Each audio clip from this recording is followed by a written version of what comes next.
પ્રાકૃતિક કૃષિ અપનાવી નહિવત ખર્ચે વધુ આવક મેળવતા છોટાઉદેપુર તાલુકાના એક નાનકડા વિછોલ ગામના વાદિયાભાઈ હળદરના એક છોડમાંથી 500 થી 700 ગ્રામ જેટલી ઉત્પાદન મેળવશે.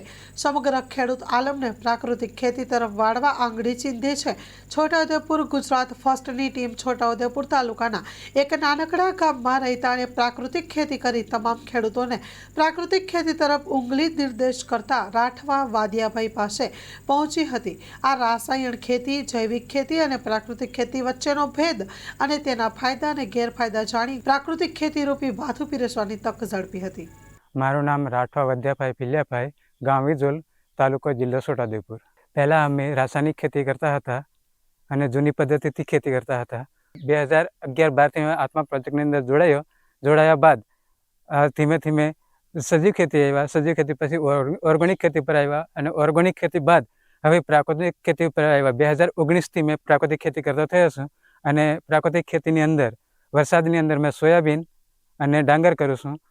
ત્યારબાદ શિયાળામાં મકાઈ, હળદર, મરચાં, ભીંડા વગેરે પાકો કરું છું અને ઉનાળાની અંદર અડદ અને મગ પાક કરું છું. પ્રાકૃતિકમાં સૌપ્રથમ બિયારણને અમે બીજામૃતથી પટ આપીને વાવણી કરીએ છીએ. વાવણી વખતે અમે પાયાની અંદર ઘનજીવામૃત આપીએ છીએ.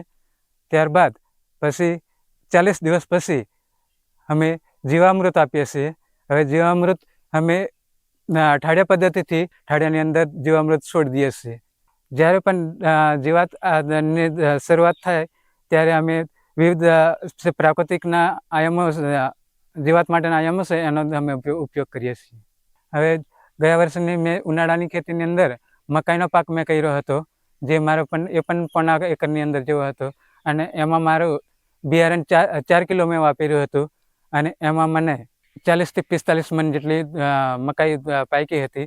એટલે અંદાજિત લગભગ 55,000 જેવી આવક મને મળી હતી.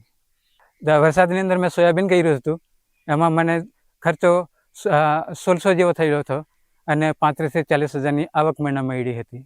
અને એની સાથે હળદી છે. હળદીના એક છોડની અંદર 500 થી 700 ગ્રામ જેટલું તાત્કાલિક વજન થાય છે અને પછી સુકાયા બાદ લગભગ 300 થી 400 ગ્રામ જેટલું થાય છે. અને હળદી 2 ક્યારાની અંદર છે, આમાં મને 10 થી 12 મણ ઉત્પાદન મળશે. હાલ હું શિયાળાના પાકમાં મકાઈ 1.5 એકરની અંદર કરેલું છે અને એમાં 4 કિલોનું વાવેતર છે અને મને લગભગ અંદાજિત હમણાં 35 થી 40 મણ જેટલી મકાઈ મળશે. મારા પાકોનું ઉત્પાદન છે એનું વેચાણ મેં મારા જાતે મેં કરી લઉં છું. અને જે વધારાનું છે બીજું એ કૃષિ મહોત્સવ છે કે અન્ય પ્રોગ્રામો હોય એ પ્રોગ્રામોની અંદર સ્ટોલ પર મૂકીને મેં વેચાણ કરી લઉં છું. મારી જોડે 4 દેશી ગાયો છે અને એ દેશી ગાયોના મળમૂત્રમાંથી મેં ઘનજીવામૃત, બીજામૃત, જીવામૃત, 10 પરની અર્ક, નિમાસ્ત્ર, અગ્નિઅસ્ત્ર, બ્રહ્માસ્ત્ર, ખાટી છાશ, ગૌમૂત્ર અને અજમાસ્ત્ર જેવા આયામ બનાવું છું.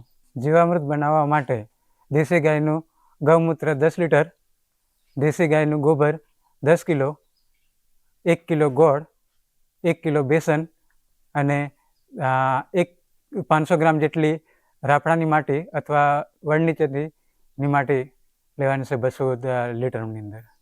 હવે આનું મિશ્રણ કરીને 200 લીટરના ડ્રમની અંદર બધું મિક્સ કરવાનું છે અને મિક્સ કર્યા બાદ સવાર સાંજ એના ઘડિયાળના કાંટાની દિશામાં હલાવવાનું છે અને 7 થી 8 દિવસમાં તૈયાર થઈ જાય છે. દેશી ગાયના નિભાવ ખર્ચ માટે અમને મહિને 900 રૂપિયા મળે છે. એનો ઉપયોગ નિભાવ ખર્ચ માટે કરું છું. પ્રાકૃતિક ખેતીમાં બીજા ખેડૂતોને પણ બધી આયામો છે પ્રાકૃતિકના, એ આયામો વાપરતા થાય અને ઉત્પાદન સારું મળે છે અને જમીન સુધરે છે, અળસિયા વધે છે અને જમીન સ્વસ્થ બને છે. જેથી આ ઉત્પાદન મળે છે એમાંથી ખાવાથી એનું પણ સ્વાસ્થ્ય સુધરે છે. એટલે પ્રાકૃતિક કૃષિથી ઘણા બધા ફાયદાઓ છે. એટલે બીજા ખેડૂતો પણ અપનાવે એવી મારી નમ્ર અરજ છે.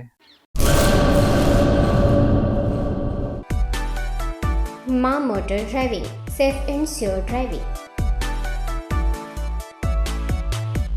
ડ્રાઇવિંગ એ શોખ સાથે આપની મોટી જવાબદારી પણ છે. અમારા ઇન્સ્ટ્રક્ટર દ્વારા સચોટ અને સરળ માર્ગદર્શન. આપની રોજની તાલીમની માહિતી મેળવીને શું અધુરાશ છે એના ઉપર પૂરું ફોકસ કરાય છે.